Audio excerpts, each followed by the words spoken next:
নমস্কার বন্ধুরা, আপনাদের সকলকে চটপটে রান্নাঘরে স্বাগত। সকলকে স্বাগত জানিয়ে শুরু করব আমার আজকের রেসিপি। আমার আজকের রেসিপি দুধ পরোটা।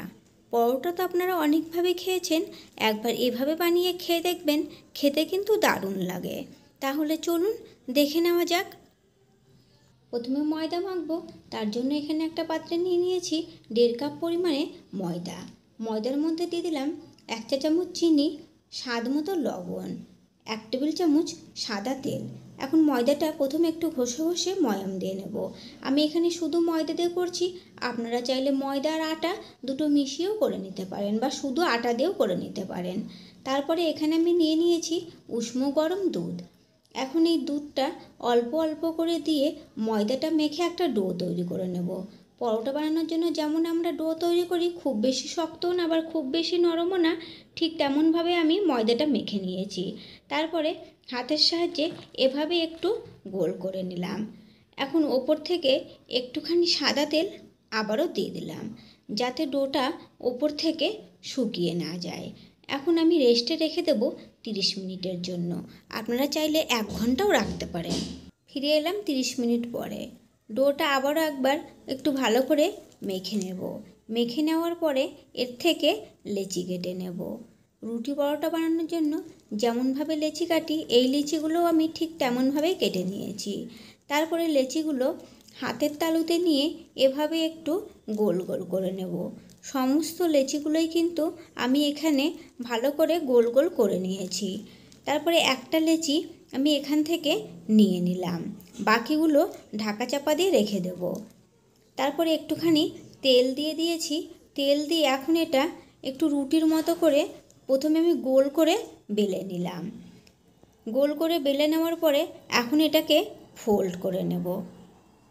আমি এই পরোটাগুলো 3 কোনা আকারে বানাবো, এই জন্য আমি ফোল্ডটা করে নিচ্ছি। তবে আপনারা যদি গোল করে বানাতে চান তাহলেও কিন্তু কোনো অসুবিধে নেই। রুটির মতো করে গোল করে বেলেও আপনারা বানিয়ে নিতে পারেন। তারপরে আবারও 3 কোনা আকারে এভাবে পরোটাটা আবারও বেলে নিতে হবে। যদি লেগে যায় তাহলে সামান্য একটুখানি তেল দিয়েও কিন্তু বেলে নিতে পারেন। তো এখানে কিন্তু তেলটা আর লাগলো না, আমি এমনি বেলে নিয়েছি। তো দেখুন পরোটাটা কিন্তু আমার এখানে বেলে নেওয়া হয়ে গেছে। তো এভাবেই কিন্তু সমস্ত পরোটাগুলোই আমি একে একে বেলে নিয়েছি। এখন ভেজে নেব। এদিকে গ্যাস অন করে আমি একটা প্যান বসিয়ে দিয়েছি। প্যানটা যখন গরম হয়ে গেছে তখন গ্যাসের ফ্লেমটাকে মিডিয়ামে রেখে একটা পরোটা দিয়ে দিলাম। এবারে পরোটাটা এপাশ ওপাশ প্রথমে দুটো সাইডই একটুখানি সেঁকে নেব। দুই দিকটাই যখন এরকম সেঁকে নেওয়া হয়ে গেছে তখন পরোটার উপরে 1 চা চামচ সাদা তেল দিয়ে দিলাম। আপনারা কিন্তু ঘি বা বাটার যেটাতে আপনাদের পছন্দ সেটাতেই ভেজে নিতে পারেন। আর দেখুন পরোটাটা কিন্তু একদম বলের মতো ফুলকো হয়ে উঠেছে। তারপরে এভাবে কিন্তু একটু চেপে চেপে ভেজে নিতে হবে। আর দুই সাইড থেকে একটু লালচে রং হওয়া পর্যন্তই এভাবে উল্টে পাল্টে পরোটাটা ভেজে নিতে হবে। তাহলেই কিন্তু পরোটাটা একদম সুন্দরভাবে ভাজা হয়ে যাবে।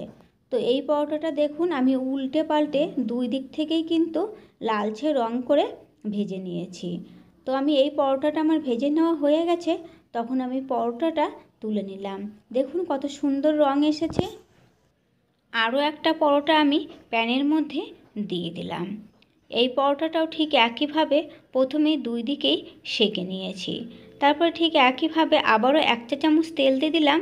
আর দেখুন এই পরোটাটাও কিন্তু একদম বলের মতো ফুলে উঠেছে। তারপর ঠিক একইভাবে চেপে চেপে দুই দিক থেকেই লালচে রং করে আমি এই পরোটাটাও ভেজে নিয়েছি। তো এইভাবে কিন্তু আমি একে একে সমস্ত পরোটাগুলো এখানে ভেজে তারপরে আপনাদেরকে দেখিয়ে দিচ্ছি। তো এই যে দেখুন আমার সমস্ত দুধ পরোটাগুলো ভেজে নেওয়া হয়ে গেছে। পরোটার উপরে আমি একটু বাটার সঙ্গে দিয়ে দিয়েছি কয়েক টুকরো শসা, পেঁয়াজ, একটু আমের আচার আর দিয়ে দিয়েছি 1 বাটি ঘুগনি। এভাবে খেয়ে দেখবেন, খেতে কিন্তু দারুণ লাগে। আর এভাবে আপনারাও একবার বাড়িতে বানিয়ে দেখুন। ভালো লাগলে চ্যানেলটিকে লাইক, শেয়ার ও সাবস্ক্রাইব করে নেওয়ার অনুরোধ রইল, পাশে থাকা বেল আইকনটি সমেত। তাহলে আমার নতুন ভিডিও আপডেট সবার আগে আপনাদের কাছে নোটিফিকেশান পৌঁছে যাবে। আজকের মতো এই পর্যন্তই। ফিরে আসবো নতুন কোনো রেসিপি নিয়ে। সকলেই ভালো থাকবেন, সুস্থ থাকবেন। ধন্যবাদ।